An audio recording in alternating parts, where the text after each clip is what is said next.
definitely need a better solution for my planer storage, so I'm going to build a pie cart, and stick around, I'll show you how to make kids disappear.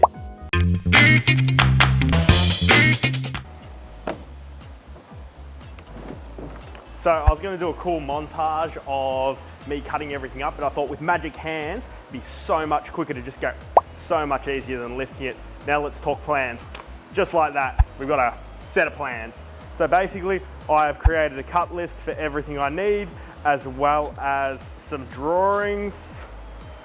I'll come over to the camera to show you. That there is effectively what we're trying to achieve, with some exploded views showing us how it all goes together.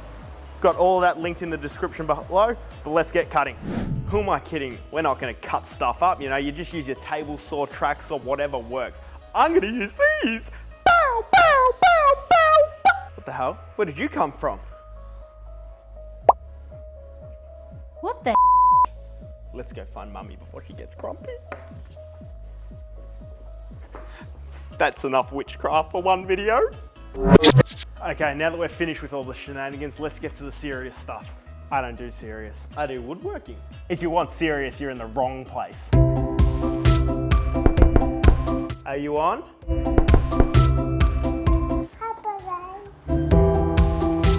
The problem with making plans is finding the plans.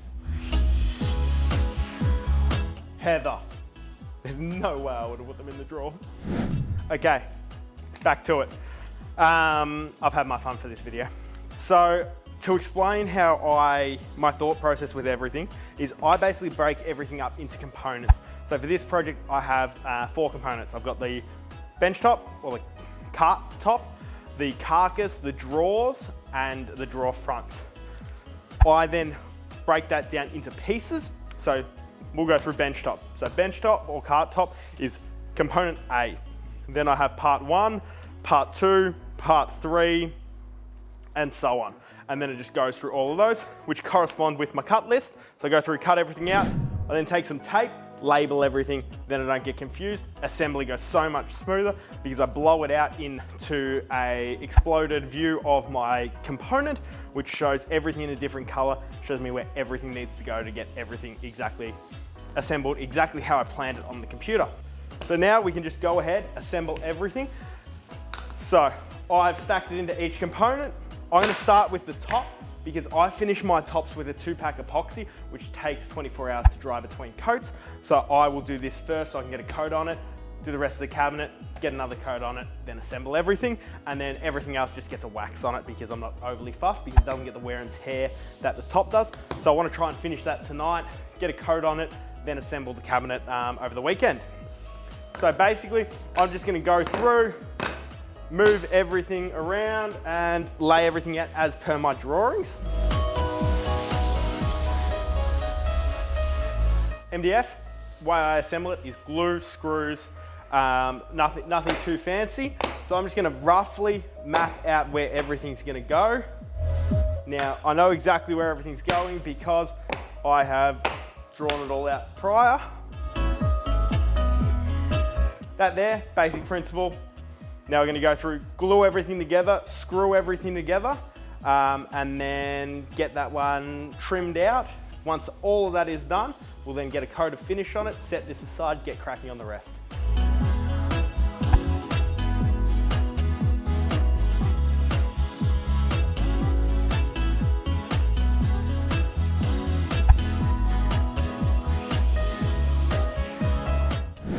Just make sure you sand those inside edges before you assemble the rest.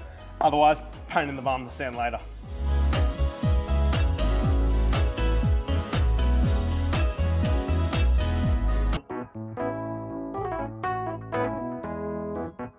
So that there is the top for the planer cart.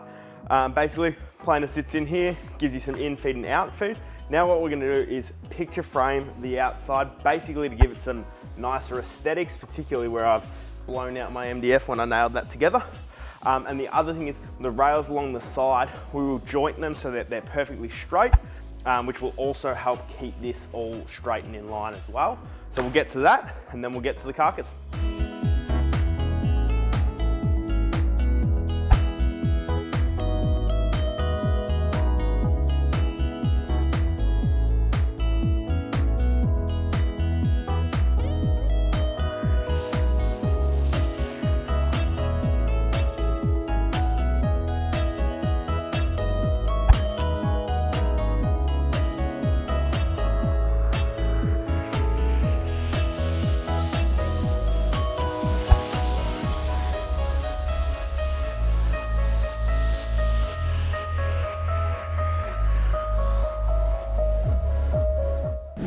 Okay, so I'm gonna finish my top with a two-pack or two-part epoxy. I'm using one by Haynes, but any two-part epoxy will do. So mix it up to the directions, and that will give your top a much sturdier finish because this is gonna have a lot of wear and tear on it. So just mix it up as per the directions, apply it as per the directions, and then do a couple of coats. And then once we've assembled the cabinet, we're gonna cover the whole thing in a paste wax just as an extra seal, but this will make sure it's kept nice and protected.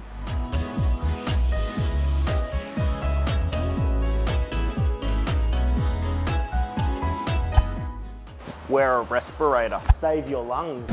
So we've got the first coat of epoxy on that, so we're gonna leave that dry while we assemble the cabinet. Okay, assembly time. We are gonna assemble this with pocket holes, glue, and brad nails. If you don't know what a pocket hole screw is, it's one of these bad boys. It's basically a screw with a pan head on top that goes into a pocket, hence the name. So, best thing about these is it conceals the fixing. So on the outside of this cabinet, we won't see any fixings other than a couple of pin nails or brad nails that we will fill before we sand everything down. So basically, you get yourself one of these little jigs. This is as cheap as you can go. I bought the cheaper option because I was like, pocket hole, gimmick, never gonna work. And then, whoa, best invention ever. So basically, that clamps on, drill bit goes in with a collar, drills as far as you need to. Then as you assemble, drive that in, holds everything in place, can't see any fixings. Best thing going around.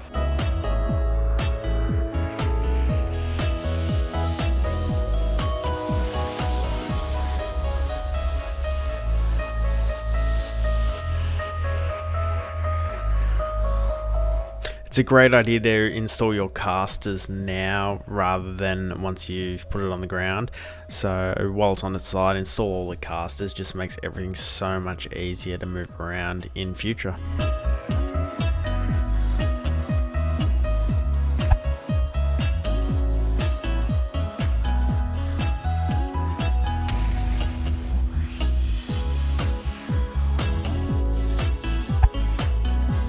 This is why we make plans. Okay, time to throw some edge banding on. This is the point where I tell you it's so much easier to put edge banding on a finished cabinet. I'm lying to you. I forgot to do it when I should have at the start. So much easier to do it on your cut board rather than now when you're working around everything else, but we're gonna make it work. Fortunately, on this project, the only spots I need is this front one and that one there, because I'm never going to see the back one, and these and the bottom will be covered by the drawer fronts. So I've only got the two sides, so I'm going to flip it on its back and edge band that up.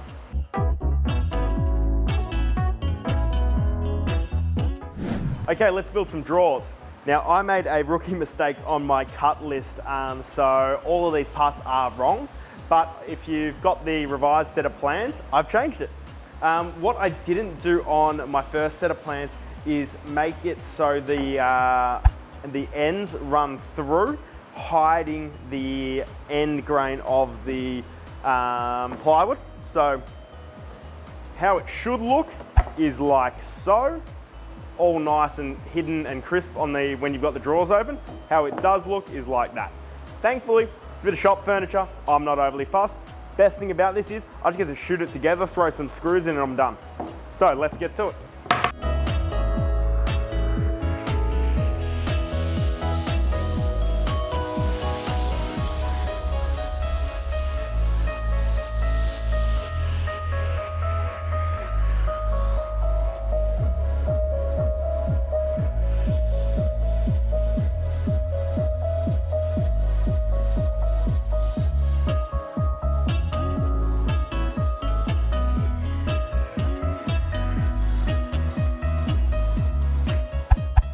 Okay, let's talk drawer slides.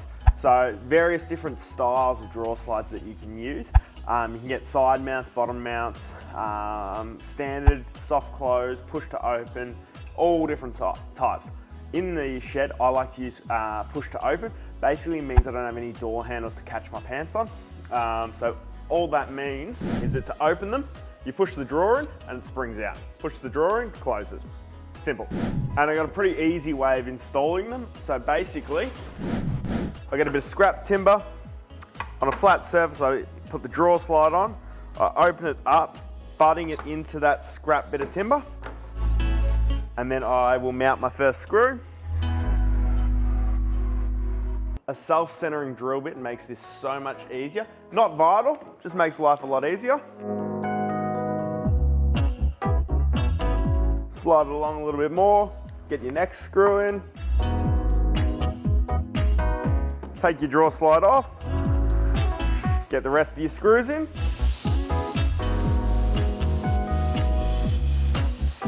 And repeat on the other side. One thing you want to make sure is where we did that round over, we left one edge without a round over. That's basically for where the drawer front goes on. You want to make sure that's the edge you're putting your block on and starting your drawer slide from.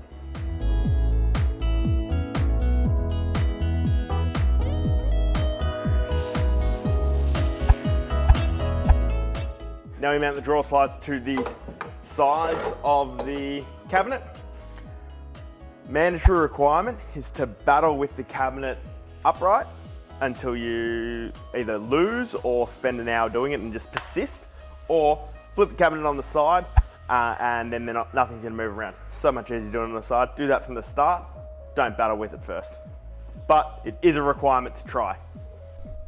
Okay, I got a pretty simple way of installing my drawer slides. All I do is measure them out to the underside. On your bottom one, I will use just some spacers. So I'm a fan of window shims, so I'll just use two or three window shims depending on the measurement I need. Then I will put a square line. I like to hold my square up against the runner as I'm screwing it in, just to make sure it is perfectly square. And the other thing with this particular design, I've designed it so the drawer fronts sit inside the end panels to just give a slimmer, cleaner look. So I've set everything back in the thickness of my drawer fronts. Before you put your drawers in, make sure you tap your T-nuts in to the underside so you don't have to pull them out later. Okay, let's put the drawer fronts on. One thing you want to consider is grain match, particularly if you want it to look seamless. So when you would have cut these out, I would have had on the plans D1 bottom, D1 middle, D1 top, which is bottom drawer, middle drawer, top drawer, and they're cut to keep that grain match consistent. So what you want to do is line the first one up with dead on the bottom, and then get some shims and work out what your best spacing is. So mine seems to be one packer and a business card. You can use playing cards, whatever you've really got. Actually make that 2. So now we'll get some CA glue and some activator. CA glue on the drawer, activator on the drawer front. And this is just temporarily holding it in. So don't feel that this is the only thing that's going to be holding it.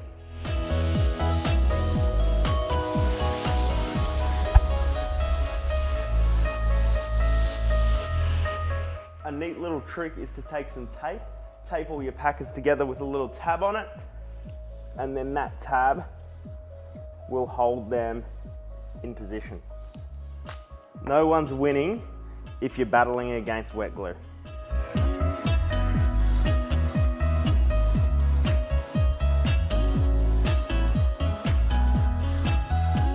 Time to give this a coat of finish. Now, my personal opinion is the best finish for any workshop project is what you have too much of, what you want to get rid of, or what you want to practice with effectively. So I have an abundance of my cutting board oil, so I'm going to use that. This gives a protective film and it makes it look nice, but use whatever you've got.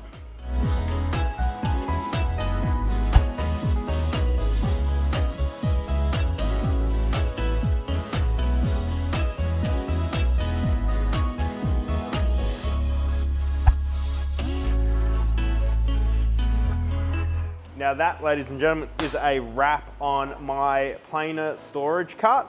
So adds a usable work height, dedicated dust collection, stacks of storage. So I've got somewhere to store all my my table saw accessories, and then I've got 2 more drawers to fill with stuff. I'm probably gonna put painting in one and then camera gear in the other. But let's talk through a couple of issues I had. Firstly, I didn't allow for the handle here. So originally when I wound this down, it had actually foul on the top edge there. So I had to rejig that. So what I did was used a bit of MDF. I marked with a compass, cut out my template with a jigsaw. Then I used the spindle sander to get it nice and flat and smooth. Then I clamped it on and patterned it out with a router. Would have been so much easier had I done it at the start where I had the loose pieces. Would have been able to mark the timber, cut that with the jigsaw, then smooth it out with the spindle sander and then give it a chamfer rather than using my chisel. I would have been able to use a router to chamfer it, but lesson learnt. So the other issue I had was I had recently done a job where I was using standard drawer slides, not push to open drawer slides. So how a push to open drawer slide works is you need to actually be able to push it in. So when you're setting the drawer slides up, you want to leave a 3mm gap between the drawer front and the actual runner. Otherwise you've got no room to push it in because it's sitting hard against the runner there. So just remember to do that. So all I do is put a 3.2mm window shim in there and then we're good to go. That, my friends, is a wrap. If you like this video or got anything out of it, please hit the thumbs up button. And if you got anything out of it or want to see more content like this, next fortnight's video is a end grain cutting board with a Jarrah inlay, which should be good. Subscribe to the channel and you can see more. Otherwise, I am going to get stuck into using this bad boy. Thanks guys, see you on the next one.